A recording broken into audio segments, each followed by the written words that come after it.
Siya. Hands-on kasi siya eh. Hindi ako pumupunta sa OB ko o ano man ang naramdaman ko, hindi ako pumupunta sa ospital lang hindi ko siya kasama.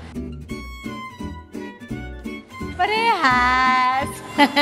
Hindi pwede isa kasi first baby namin. For sure, lahat ng mga bagay na maaari namin ibigay sa kanya. At alam mo yun, parang naikatutuwa niya kasi ibang joy ang ibibigay talaga niya sa amin eh.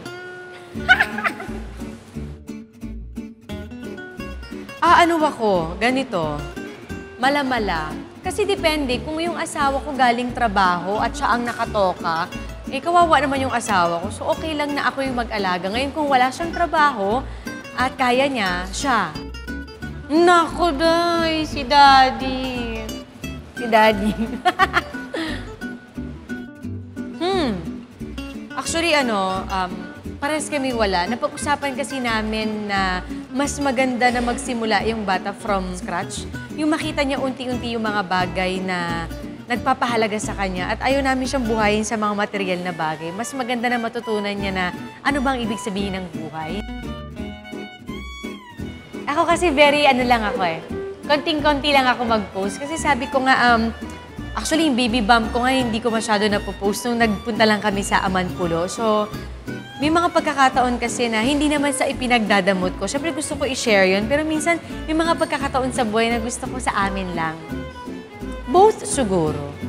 Bilang mga magulang, kailangan parehas namin ma-experience yun. Malamang ako.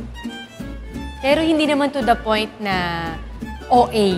Siguro imumulat ko siya sa mundo na kung ano yung natutunan ko sa lola ko. Malamang daddy niya nasa work, si mami nasa bahay. Si mami na lang. Ay nako, kahit hindi niyo po tapusin yung question, yung tatay niya. Kasi sa akin ganyan si Dong eh, malamang mas lalo sa anak niya. Nako, sama sila ng tatay niya.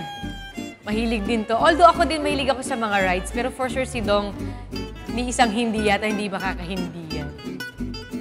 Ay nako, malamang tatay niya. Stage father to. Ay, Diyos ko, parehas kaming dalawa. Ngayon pa nga lang iniisip namin, what if ligawan, mag-bar. Ay, nako, yung mga ganun yung topic namin, medyo nawiwindang kaming dalawa. Pero syempre, hindi naman maiiwasan at dadaan din naman siya doon. Kaya mas mabuting palakihin siya ng mabuting tao, alam niya yung mga values and tinatawag na respeto sa magulang, sa mga nakapaligid sa kanya. At higit lalo, syempre, education. Gusto ko makapagtapos muna siya at malaman niya kung anong ibig sabihin ng edukasyon sa buhay. Ano ba? Sige, daddy na lang. Ako na nga nagpanganak, ako pa rin. Pangalan? Parehas kami. Bilang mga magulang, parehas kami, palagi kami may compromise na tinatawag. Kumbaga, lahat ng bagay, sinasang-ayunan namin dahil 50-50 yung decision namin dalawa.